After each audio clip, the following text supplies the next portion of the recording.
We'll call to order the regular meeting of the school board for Monday, September 23rd, also our public hearing on the preliminary budget and tax levy. Our first item of business is the Pledge of Allegiance. Ask you to stand as you're able. Reminder, the flags are in the southeast corner of the room.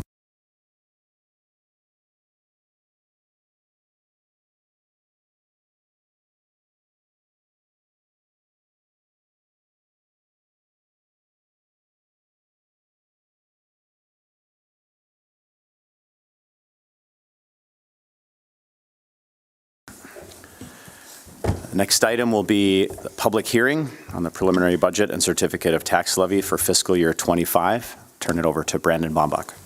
Thank you, President Berger, members of the board. I just will introduce the public hearing just by description of what mills are being levied here. In total, it's a total millage of 130.68. That's 70 mills for our general fund, 12 mills for a miscellaneous fund, 4 mills for a tuition fund, 3 mills for a special reserve fund, and 1 mill for a special assessment. That one actually has been the only change from last year to this year. It's a decrease of 1 mill from 2 to 1. And then finally, there's the mill levy for the building fund of 20.68. And that total is 130.68, and last year was 131.68. Thank you. It's my understanding that at this time we are to hold a public hearing. So if there are any members of the public who would wish to make their way to the microphone for any comments of any length of time, you're invited to do so.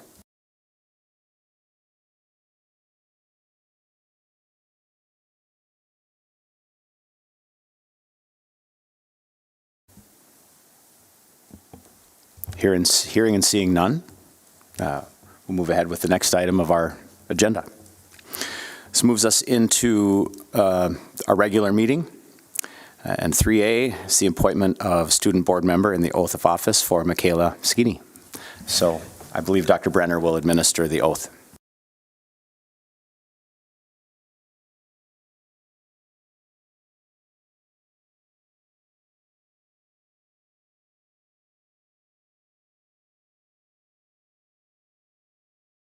Maybe just pull it towards you.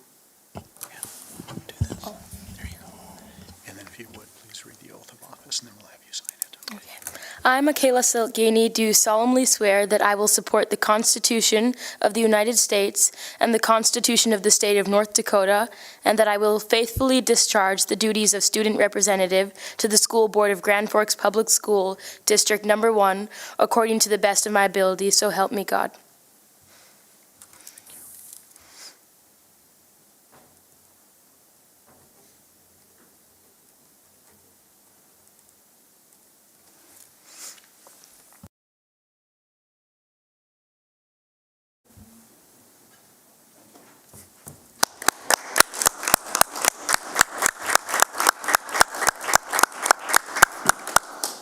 Welcome and thank you.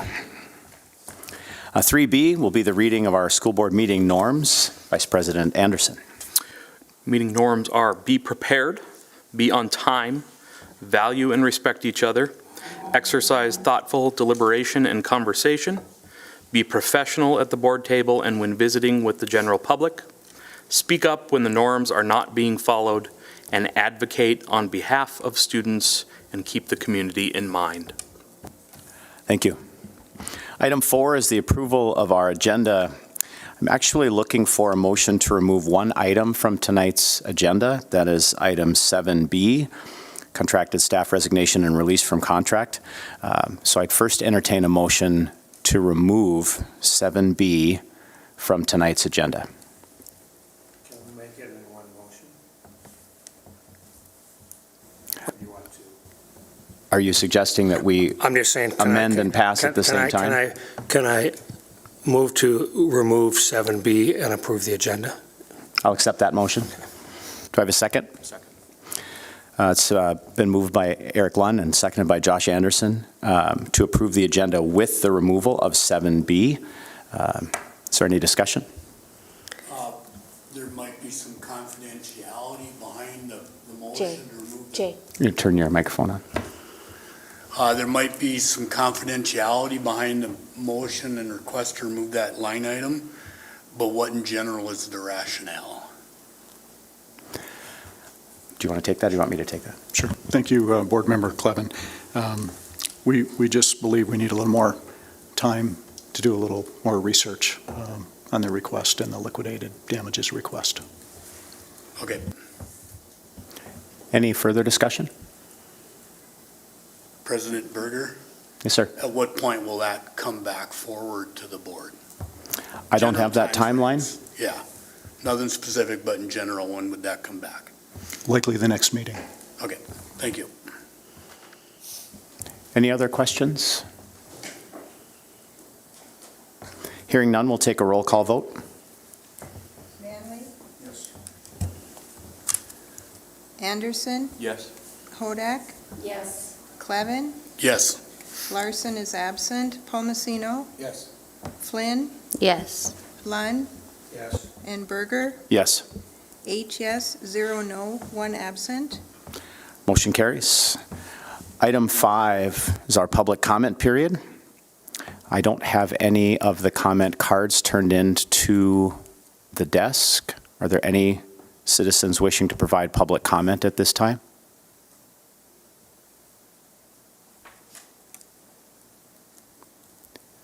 Seeing none, we'll move on to item 6. As I understand it, there are no superintendent's recommendations for discussion. Move on to item 7A. This is our consent agenda. I would seek a motion to approve our consent agenda. It's been moved by Bill. Is there a second? Second by Jeff. I don't believe we have any conversation, so let's take a roll call vote.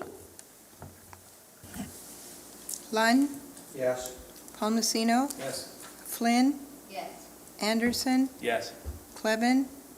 Yes. Manley? Yes. Larson is absent. Hodak? Yes. And Berger? Yes. 8 yes, 0 no, 1 absent. Motion carries. We'll move to 7C, the Finance Committee report, consideration of bid results related to safety and security enhancement at Red River High School. Bill, would you like to take the start on this, and then perhaps Brandon?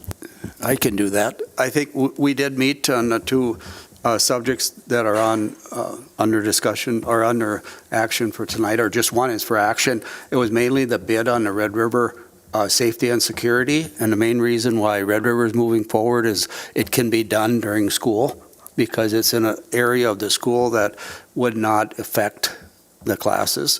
And it was moved by the Finance Committee to accept the minimum or the low bid of $1,548,022.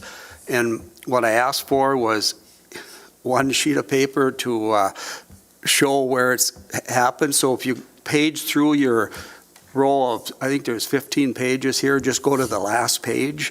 It gives you an idea of where it's going to be built. It's going to be built on the south locker bay. So I think it's the last. I didn't ask for all these other pages. I just asked for one. I'm getting to it here. It might be about 8 o'clock by the time we get there. I know, that's what I thought. Do we hear page 51? But if you look on that, it just shows what they'll do is it gives you an aerial view of Red River, and it's in that bay, and then that is that locker bay. So we wanted to make sure everybody knew that. So we did get a question, where is the location of this new entrance or new administrative offices that'll tie into the entrance? That's the location. So, and that would be the first phase of Tier 1, and there'll be this summer probably 3 or 4 more areas that will be hit this summer with the rest of the safety, hopefully the following summer. So, Brandon, did you want to add anything? No, just an apology for having included the full amount of information. Hoping to include the summary, including on page 12. If you find that one, just, we don't necessarily need to go through that, but that is kind of a nice summary page of where they were expecting the bid to come in at during design, and then where it actually came in. It kind of breaks it down. And included what Bill described was both the hard costs, which is the actual contract number for construction with construction engineers, but then also some soft costs associated with that. So this would be full project costs of $1.5 million. And every school will desire a different amount or different budget. This will be one of the more resource-intensive budgets involved. And just as Bill said, we'll be coming back with a number of these as the design is finished on each of those phases.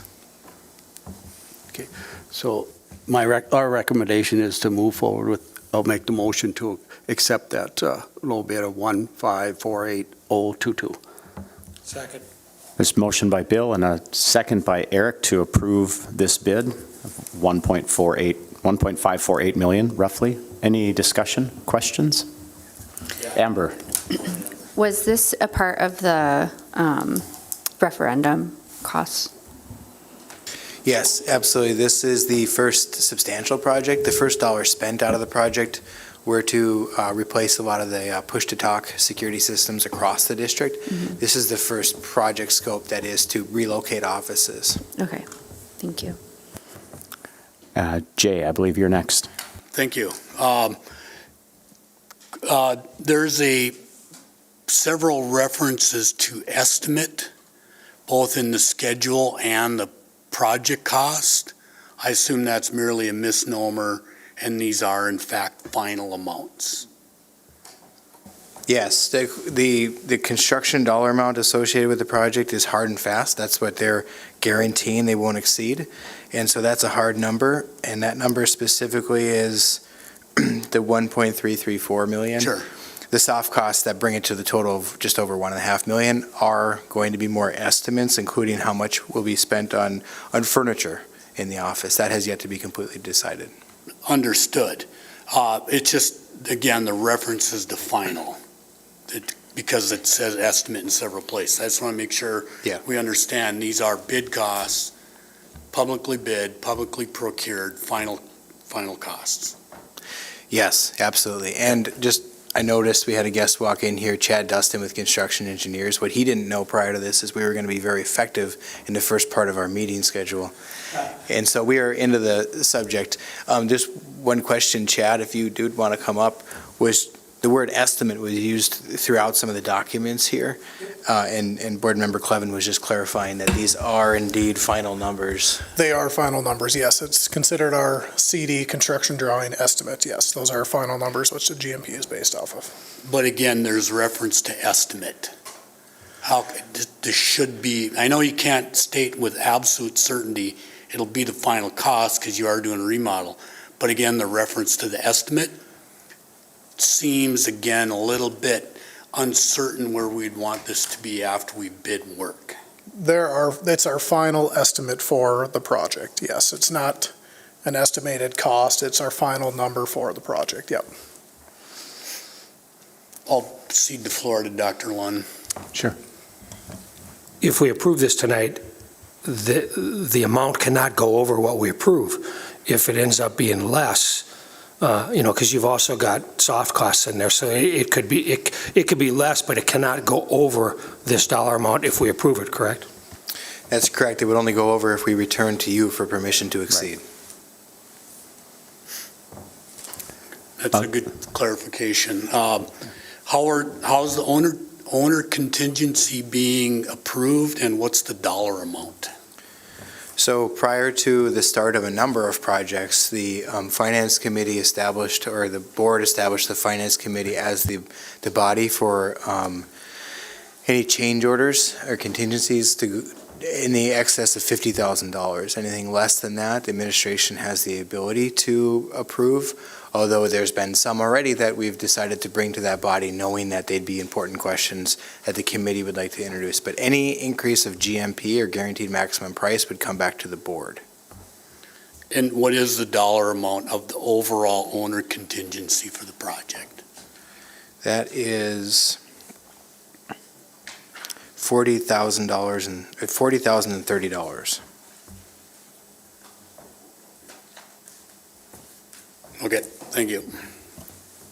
Other questions?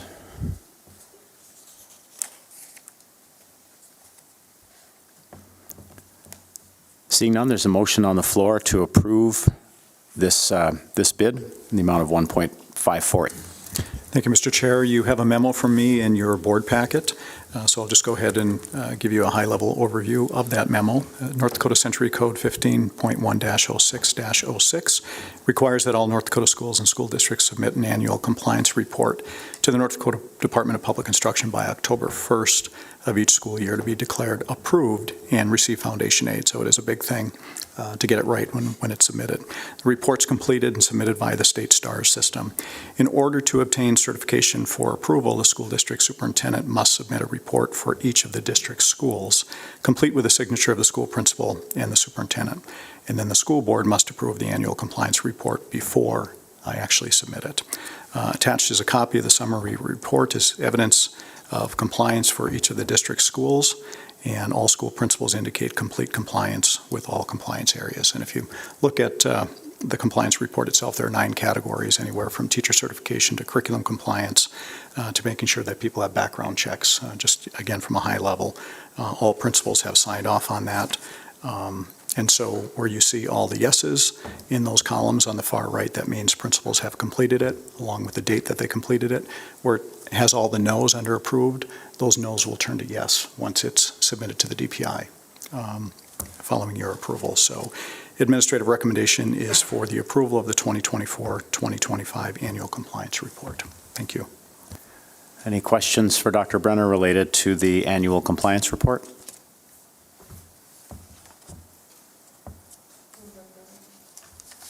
It's been a motion to approve the 2024-2025 annual compliance report. The motion was by Amber. Is there a second?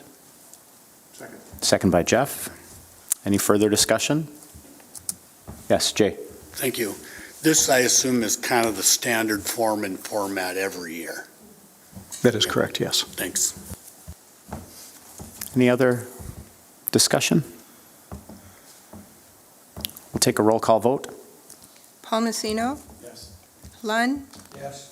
Larson is absent. Flynn? Yes. Anderson? Yes. Hodak? Yes. Manley? Yes. Klevin? Yep. Berger? Yes. HS, 0 no, 1 absent. Motion carries. Item 7F, consideration of fiscal year 2024-2025 final budget and tax levy and certification of tax levy.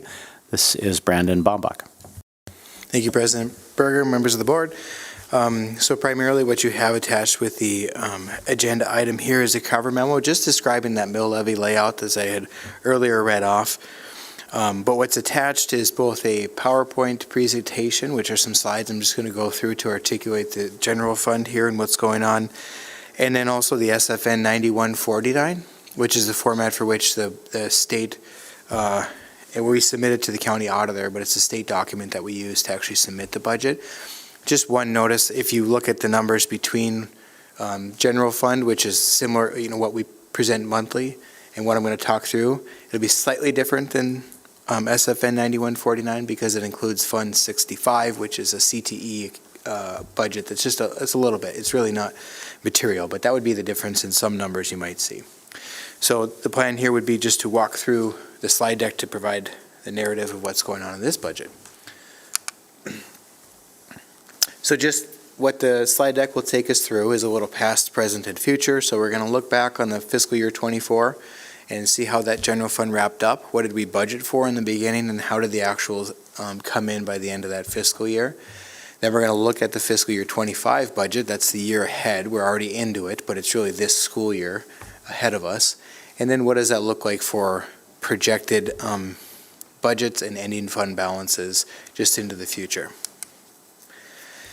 Also, just some functionality behind the purpose of these budgets. It's just a reminder that by state code, it is a requirement that we, as a board, you approve a preliminary budget, and that is sent over to the county auditor by August 10th. At the same time, a public hearing is set, which just took place at the start of this meeting here, September 23rd, and then really finally would go to the county auditor by October 10th, a final budget. So this is actually the last meeting prior to that October 10th date, just by the way the meetings have fallen. And one thing that we've talked a lot about, but where it comes from here, the guiding change document developed in the early part of 2022 had set some goals for the general fund ending fund balance, and you can see that articulated there. By 6/30/22, it would reach 10%. This is the center column top. By 6/30/24, 7% for that first date, 10% by 6/30/24, and then 15%, that's the number we've talked about a lot, by 2026. So that's just something we've always keep in mind when putting these budgets together. So this is a picture of, you'll see this template throughout the next few slides, but this is really articulating where we started with the fiscal year 24 budget and how it actually came in. Just to orient you, you can see budget's the first column and actual being just to the right of that. And then the difference is displayed in two different ways, actual dollar values and then percentage differences. And then along the left, you'll see revenue, expenditures, and then the net of those two together, or the difference. And then we put in context where we started with that fund balance and where we end. So you can see in the budget, this was coming off of a prior negotiations, big investment into a lot of salaries and benefits. And so the narrative behind the budget for fiscal year 24, this time last year, I was saying things like we're going to hold steady on this budget as best we can. We know it's a major investment. We don't want to lose too much ground towards our 15%, but ultimately there'll be a little bit of loss. And so that's the negative $608,000 you see there, which really would have projected the ending fund balance to be 8.75. When you look at how it actually came in, and there's a number of things that go into all of this, but we actually came ahead $187,000. So that's just to the right of that, you'll see the difference was nearly $800,000, and that's positive, especially on a budget where the attempt was to hold steady. So that increased that bank account just a little bit and kept us just under 10%. So to be clear, that missed the 10% target of by June 30, 2024. We missed the 10% target, but really ultimately was a positive story in that there wasn't a lot of ground lost in this past fiscal year. What I have in front of you here is the same format, starting with the actuals on last year, just what I just walked through, but to keep in mind as we look to the budget for this year. So that nearly center column is fiscal year 25 budget. So this is what's being suggested. The asterisk includes that this does calculate in the special reserve fund transfer, which is something that we've done in recent years. So that puts that revenues, up 1.31%. Nearly $1.7 million, but you also see expenditures have increased as well over the actuals of last year. This budget number of 129 million, or almost 130 million, is actually under last year's budget number. So the expenditures have been held to the same budget number last year, and that's with a lot of things going on, including a 5% increase to salaries and benefits. So that's taken a lot of work, as you know, to keep it there.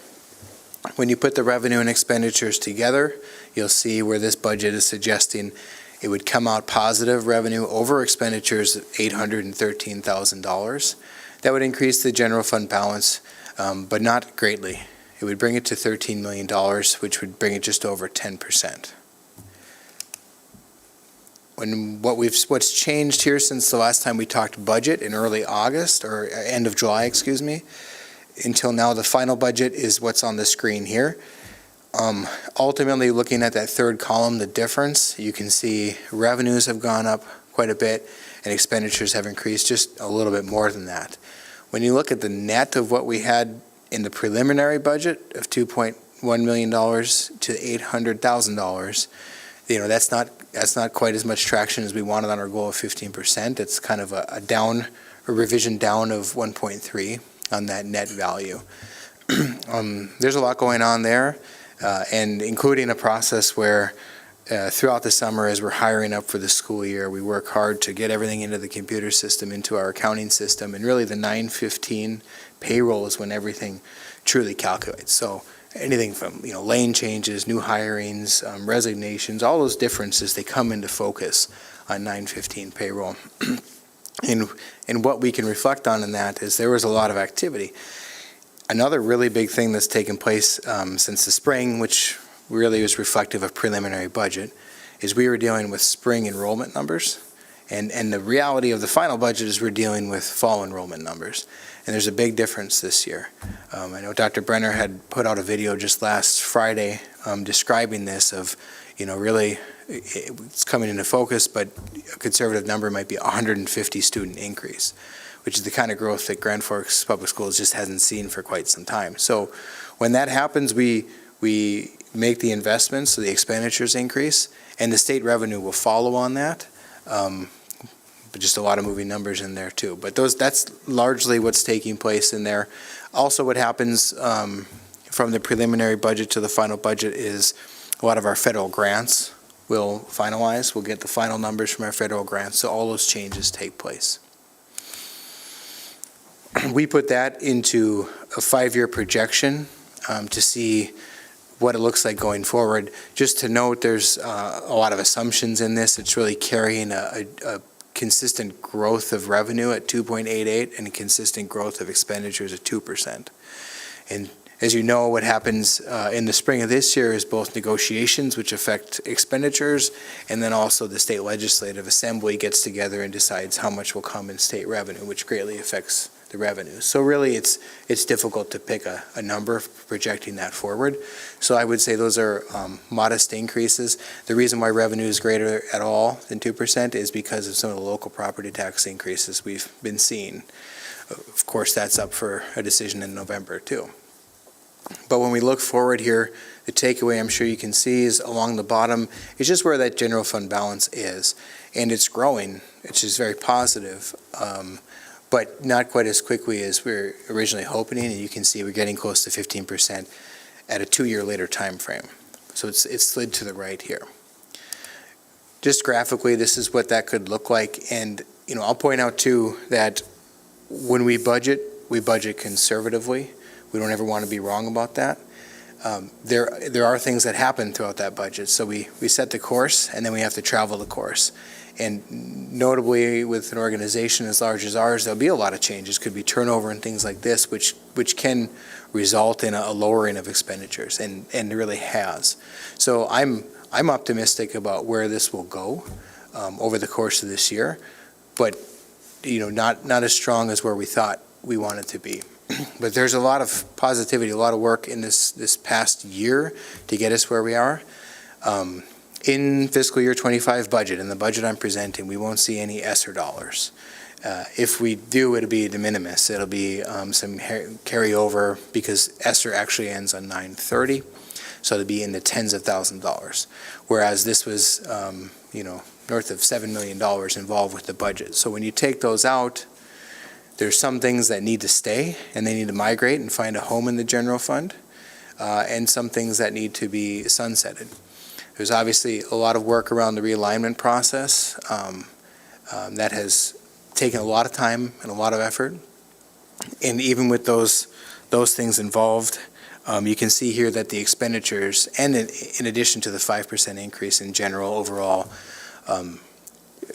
employee groups or negotiated units, despite all those kinds of activities, able to keep those expenses under budget from even prior year, under last year's budget. So it's a lot of positivity there, but when 9/15 came in and we realized the excitement and the impact of growing enrollment, it's taking some investment to make sure that we can accommodate all those students. Lastly, I just point out, when it comes to the mill levy, as it was already articulated here, we've actually reduced taxes overall. That's because of a special assessment bucket. So not to be confused with our general fund mill levy. This is just for special assessments, but when we don't need, we don't take, so we're reducing those dollars. As I mentioned, what follows in your board packet from this slide is the SFN 9149. So that just puts it in a slightly different format. You can see a summary of those revenues and expenditure lines. And I'm happy to stand for any questions. Otherwise, of course, the administrative recommendation is to approve the final budget, so I can send that over to the county auditor by the October 10th deadline. Okay, questions for Brandon? Amber. I have 2 questions, and they might bleed into the board request for future consideration, so if we need to push it there, just let me know. First question is, with the referendum, how or where or is it figured into this budget, and how does that work? So for example, Valley came in low. This project came in a little bit low. So how is the total referendum amount figured in? Where does the potential leftover money go? What kind of conversation are we having with that, or where Yep. does that at? No, good question. They'll be in two separate buckets entirely. Not that they don't interact. I've made a presentation about that before. Yeah. So our general fund will not receive any mill levy from that referendum. That 20.68 mills levy, that only goes towards the intent that the voters approved, which includes the three separate projects of Valley Middle School, Central Kitchen, Safety and Security. But it does not do teacher pay or Matt's pay or anybody else's. Those are operational, so they're separate buckets, excuse me. Of course, in recent history, we've sometimes used general fund dollars to pay for building fund activities, et cetera. Those are out of the general fund. This budget, just as indicated after we got through ESSER dollars, none of the general fund dollars are used for construction projects anymore, so they're completely delineated.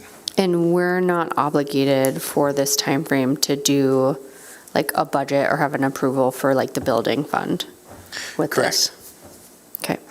Correct. Although as a part, I think it was covered in your cover memo Yeah. of the Finance Committee. Yeah. Wasn't articulated at the table, but that conversation's taking place. Administration's seeking some guidelines or guardrails on the building fund and what this board would like to see. It's just not a obligation for us as a taxing entity to have the building fund outlined That's correct. in here, okay?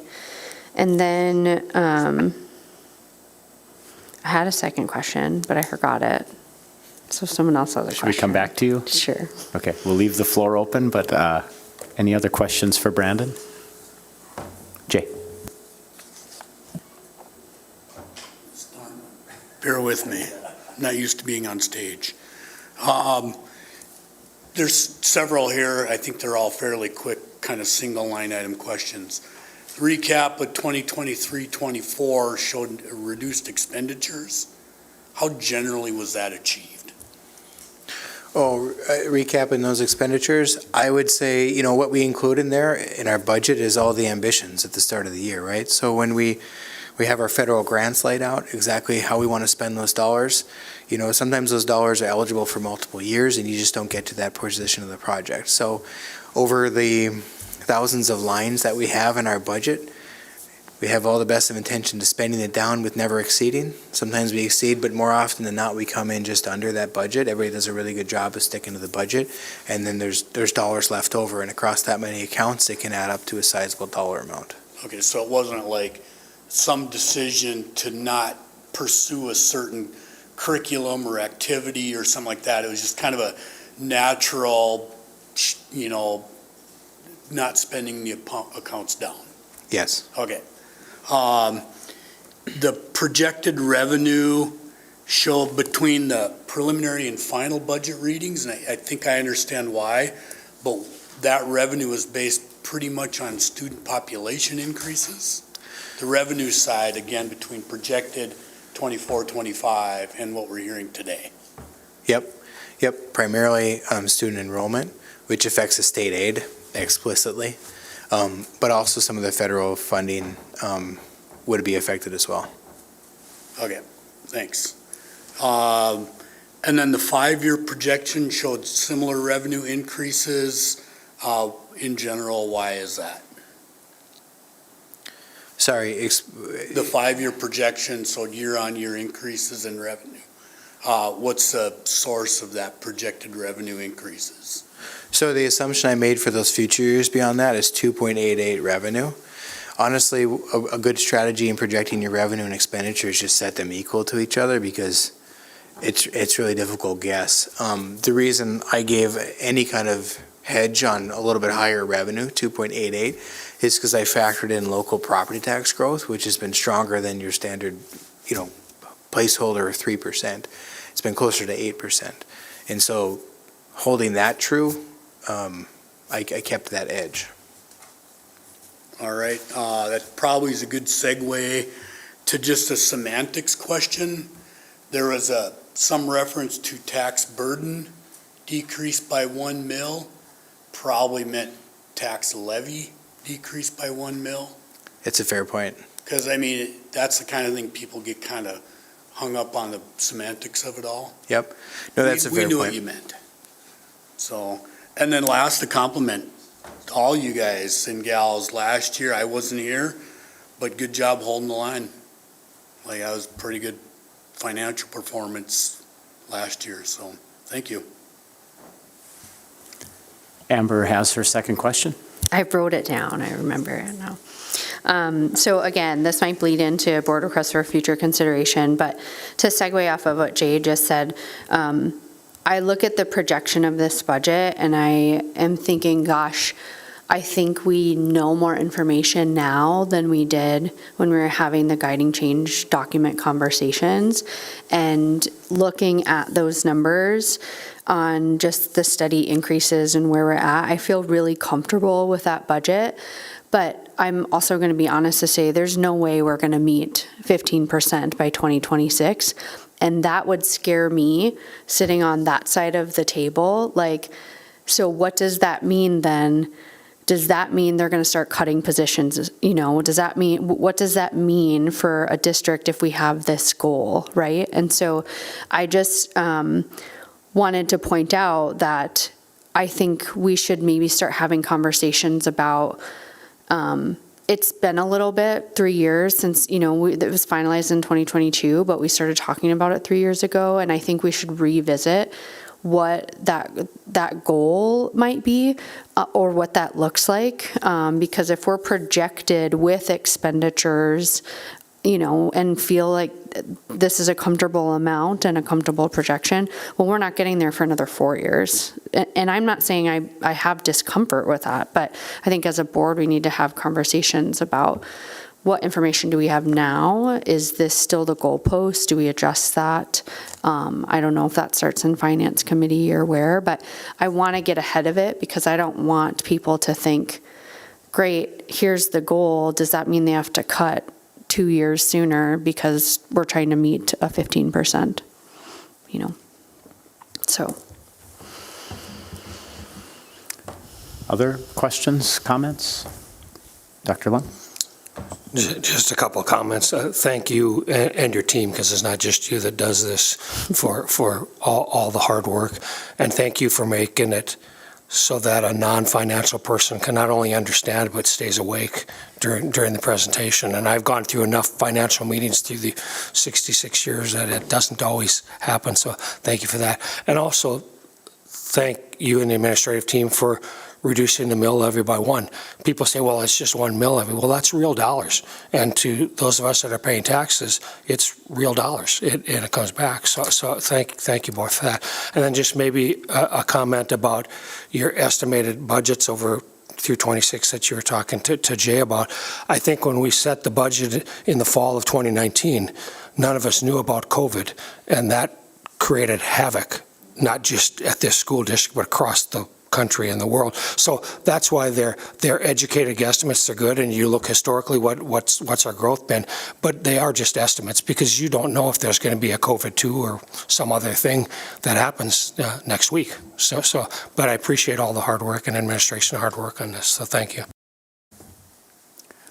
Other questions or comments?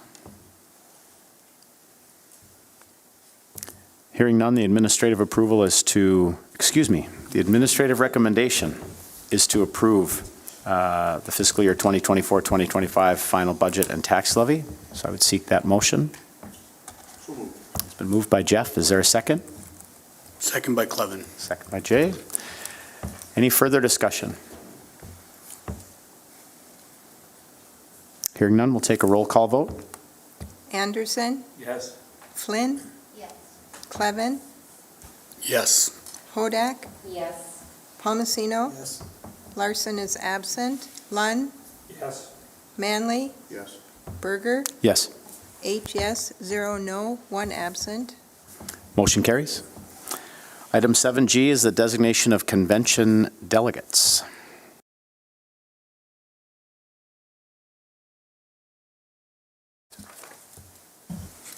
Oh, excuse me, that was on my earlier copy. We're on to number 8. 8A, announcements.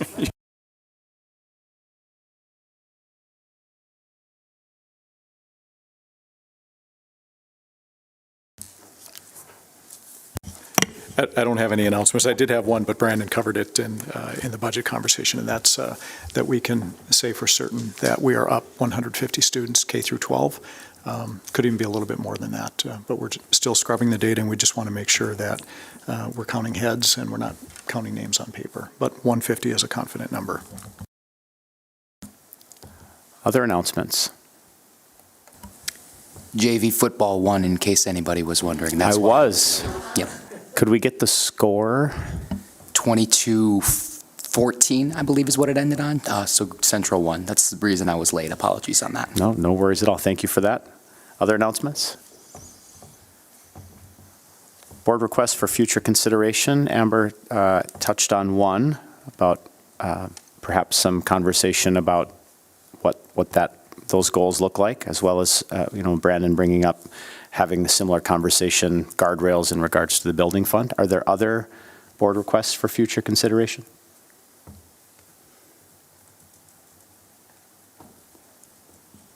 We're on to 8C, school board meeting norms.